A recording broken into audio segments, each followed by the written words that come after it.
Ce programme vous est offert par Illico Cash.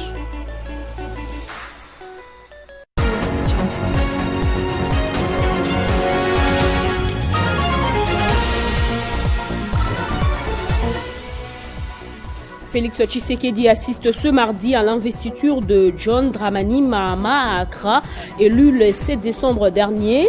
Un fauteuil qu'il retrouve après l'avoir occupé de 2012 à 2016 avant de passer à l'opposition ghanéenne.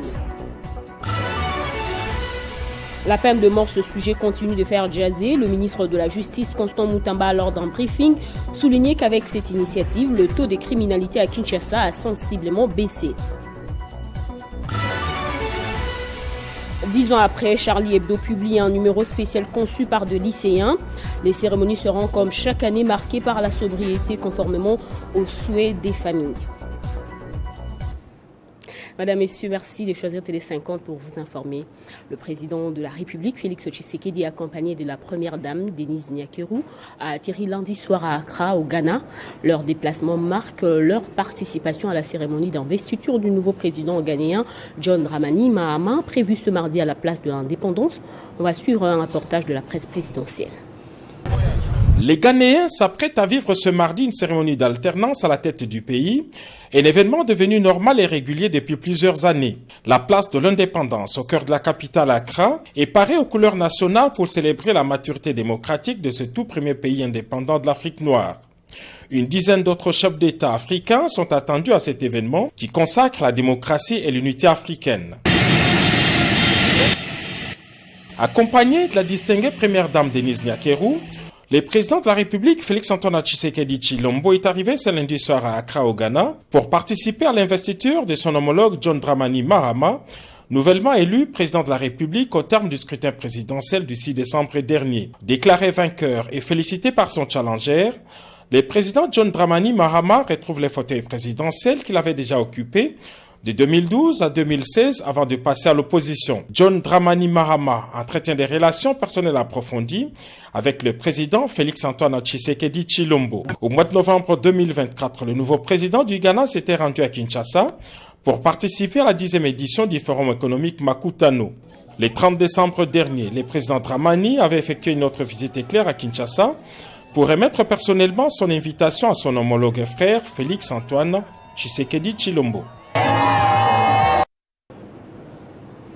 Insécurité dans la partie est du pays, nous avons une mission pas facile, mais qui n'est pas aussi impossible, celle de défendre l'intégrité territoriale de notre pays. C'est la déclaration du général Pacifique Massungu lors d'une cérémonie de remise-reprise. Le nouveau patron de la 3e zone de défense promet de tout mettre pour bouter dehors l'ennemi. Je vais exhorter les officiers ici présents qui représentent tous les officiers et militaires des unités de la 3e zone de défense qui sont empêchés par les multiples engagements, surtout ceux qui sont engagés dans les différents fronts contre l'ennemi de la République démocratique du Congo. Je vais vous tous exhorter à la discipline, car la discipline est la mère des armes, notre zone de responsabilité. Qui est en proie, une partie qui est en proie de l'agression du Rwanda, de l'armée rwandaise, mais aussi par les terroristes EDF dans la partie de la province de l'Ituri, Nord Kivu, mais aussi les groupes armés Twirwaneho dans la province du Sud Kivu, coalisés au M23 et au Red Tabara. Nous avons une mission pas facile, mais qui n'est pas aussi impossible. Celle de défendre l'intégrité du territoire national et la protection de la population et leurs biens. Le ministre de la Justice, Constant Moutamba, au cours d'un briefing qu'il a co-animé avec son collègue de communication et médias, porte-parole du gouvernement, Patrick Muyaya, a déclaré que le taux de criminalité à Kinshasa a sensiblement baissé. Cela grâce aux actions conjointement menées par le ministère de l'Intérieur et celui de la Justice dans le cadre des opérations Ndobo et Zéro Colonna.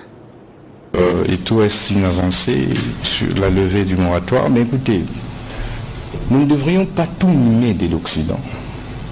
Nous ne devrions pas nous complexer de tout ce qui se passe à l'Occident. Lorsque la France lève ou supprime la peine de mort, nous aussi nous voulons supprimer. Aux abolitionnistes, aux rétentionnistes, nous sommes parfois dans des débats stériles qui ne répondent pas en réalité aux réalités socio-politico-sécuritaires du pays. Nous sommes un pays en guerre. Nous sommes un pays agressé par le Rwanda. Nous sommes un pays où nous avons des gens qui ont décidé de trahir le pays. Des gens qui ont occupé des grandes fonctions de responsabilité dans ce pays. Qui ont décidé de servir la cause de l'ennemi. Face à cela, vous ne dites pas droit de l'homme. On ne lève pas, on ne supprime pas, on n'abolit pas la peine de mort pour faire plaisir aux ONG des droits de l'homme. Mais c'est plutôt pour répondre aux impératifs de sécurité du pays. Le rôle de l'État, c'est de pouvoir garantir le minimum de sécurité possible. Le gouverneur du Kasaï central, Joseph Moïse Kamboulou, a été consulté hier lundi par le vice-premier ministre de l'Intérieur conformément au télégramme le rappelant d'urgence à Kinshasa pour une consultation qui lui a été adressée par sa hiérarchie. Cette rencontre a eu lieu à huis clos entre les deux personnalités. Le gouverneur a reçu les instructions du vice-premier ministre de l'Intérieur et pourra regagner sa juridiction avant la fin de la semaine. Plusieurs sources soulignent que l'autorité provinciale s'est abstenue de tout commentaire après cette consultation. Et cette rencontre s'inscrit dans la droite ligne de la collaboration entre le gouvernement central et les exécutifs provinciaux. Pour rappel, avant son invitation à Kinshasa, le gouverneur avait affirmé au cours d'une conférence de presse que sa province était totalement abandonnée à son triste sort, surtout en ce qui concerne les routes. L'Observatoire de la dépense publique a annoncé son retrait du partenariat Société civile Inspection générale des finances dont le cadre de concertation a été affaibli, d'après lui, par la suppression de la patrouille financière. Pour information, cela fait plusieurs mois que les inspecteurs des finances ont été retirés des entreprises publiques. Pour l'ODEP, cela est insoutenable au vu des résultats que ces derniers ont produits. Il accuse le président de la République de saboter ce que lui-même a aidé à mettre en place. C'est un communiqué qui vient jeter le pavé dans la mare. L'ODEP, l'Observatoire de la dépense publique, a pris sa décision. Il se retire totalement du cadre de concertation Société civile et IGF.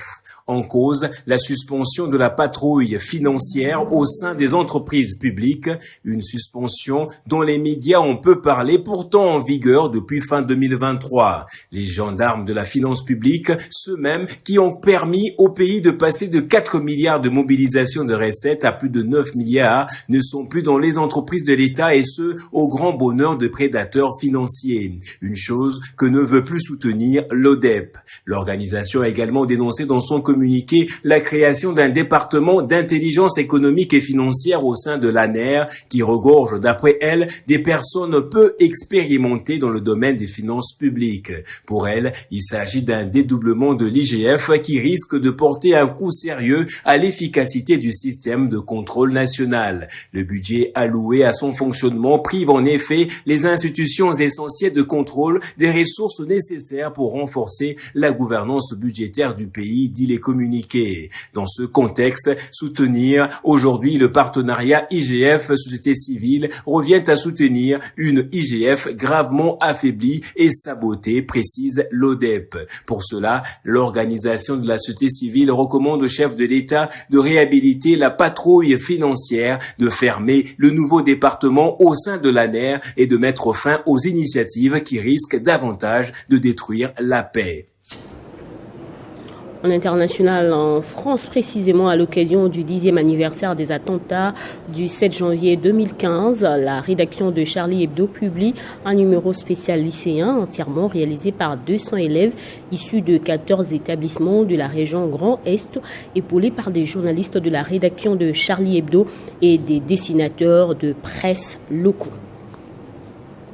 Alors, revue en pays, décès ce lundi de l'ancien batteur de l'orchestre Quartier Latin, Delphin Tekaku Difelalala, Munanga, alias Pascosé, ne jouait plus depuis quelques années et était malade depuis un certain temps. Récemment invité par Fally Ipupa pour son concert de Lyon en France, avant même ce voyage, il souffrait d'ulcère de Bourouli, Mbassou, et dès son arrivée, il a été hospitalisé. Notez que Delphin Teka, au Quartier Latin international, a été l'auteur-compositeur de la chanson Papa na Roissy, à se souvenir dans cet extrait choisi par Rufus Lukanga. Kessi, à 120 km de Lubumbashi dans la province du Haut-Katanga. Hier, 6 janvier 2025, c'était le funérailles de frère Ngouèche, décédé brutalement en ces débuts d'année. Une tragédie qui a bouleversé la vie de Likessi, ami de la famille Ngouèche, bien connu à Chinturu, où lui-même a grandi. Le gouverneur Jacques Yaboula était aux obsèques, acte d'humanité d'un dirigeant proche de ses concitoyens. Deux cercueils placés côte à côte, les obsèques de frère Albert Kapen Ngouèche, décédé le 2 janvier 2025 à l'âge de 74 ans, qui a été rejoint par son jeune frère Kabwit Ngouèche Sakarumb Ikej le 3 janvier 2025 après avoir appris la mort de son frère aîné, ont rassemblé ce lundi 6 janvier 2025 les membres de famille, les proches et connaissances. Le gouverneur Jacques Yaboula Katoué, qui connaît bien la famille, a fait le déplacement de Likassi pour rendre les derniers hommages à ses deux frères bien connus des cités Jekamine UCS et Chituru, qui ont connu une terrible fin. À son arrivée sur les lieux où les deux corps ont été exposés, le gouverneur s'est incliné devant les dépouilles mortelles et y a déposé des gerbes de fleurs. De là, les deux corps ont été conduits en la paroisse catholique Saint-Pierre et Paul de Chituru pour une messe de requiem, messe à laquelle le gouverneur a pris part aux côtés de quelques élus provinciaux, du maire de Likassi et de son adjoint. Dans son homélie tirée de l'évangile selon saint Marc, chapitre 10, versets 28 à 30, l'officiant du jour a exhorté toute l'assistance à préparer son retour auprès de son Créateur. C'est là, en posant des bons actes ici sur terre. Juste après la messe, le cortège funèbre a pris le chemin du cimetière Sapin 2 de Likassi, où ils ont été portés en terre. Albert Kapen Ngouèche, 74 ans, et son jeune frère Kabwit Ngouèche Sakarumb Ikej, 72 ans, laissent tous des veuves et une progéniture.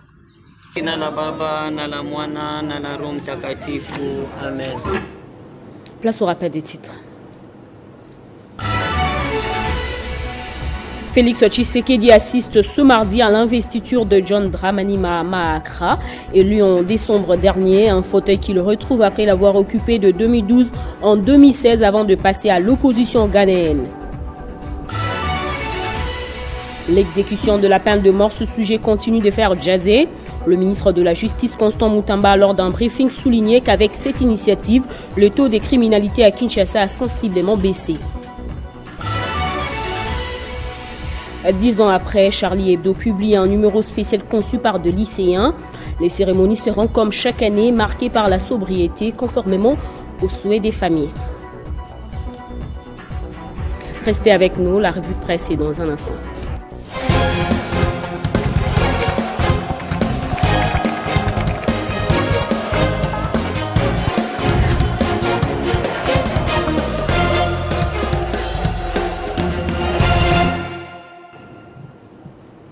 C'est avec Héritier Tamboua que nous allons découvrir les sujets qui ont intéressé les journaux parus ce mardi. Bonjour Héritier. Merci beaucoup Bédrine, joyeux anniversaire parce que c'est votre anniversaire et puis bonne année parce que c'est une nouvelle année. Merci beaucoup Héritier.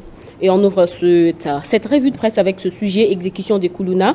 Le ministre de la Justice, Constant Moutamba, dément l'information et de l'agence Associated Press rapporte les journaux et sites d'information parus aujourd'hui. Absolument, Bédrine Nkenge, le ministre de la Justice, Constant Moutamba, a démenti l'information de l'agence Associated Press AP, selon laquelle les 102 Kuluna envoyés à la prison de Angenga seraient exécutés conformément à la peine de mort dont ils ont été condamnés.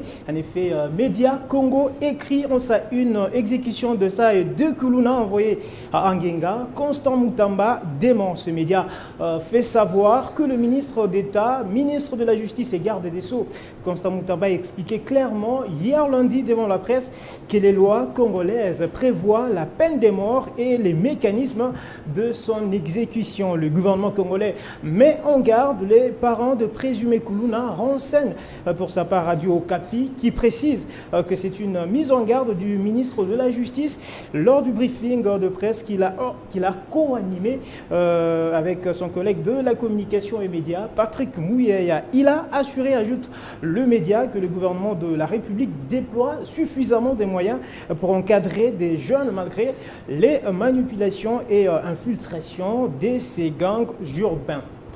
Et à ce même sujet, les bandits urbains, Mbote.cd rapporte que les condamnés à mort lancent des pics aux autorités avant leur exécution. Actuellement, c'est ce que ces sites d'information Mbote.cd écrit en sa une opération Ndobo et Zéro Kuluna, des condamnés à mort lancent des pics aux autorités avant leur exécution. Dans une vidéo devenue virale, Bédrine, sur les réseaux sociaux, les membres de groupes des bandits urbains, communément appelés Kuluna, ont défié les autorités congolaises en lançant des slogans provocateurs, comme vous l'avez dit, à l'encontre du gouvernement et du ministre de la Justice, Constant Moutamba. Selon Mbote.cd, l'un des bandits a notamment déclaré un mandat. Et si la cas, il n'y a rien de grave. Il est une phrase qui s'est traduite par « le mandat prend toujours sa fin, il n'y a rien de grave ». À en croire ce site d'information, cette déclaration survient dans un contexte de répression accrue contre les Kuluna, dans les cadres de l'opération Ndobo et de la campagne Zéro Kuluna lancée par le gouvernement pour éradiquer la criminalité urbaine à Kinshasa. Voilà qui m'a fait notre brève revue de presse de ce mardi. Bédrine Nkenge. Tout à fait, merci pour toutes ces précisions, Héritier Tambois. Je vous en prie. À vous tous également, merci d'avoir suivi ce journal. Pour plus d'infos, rejoignez-nous sur Banamboka Congo via YouTube.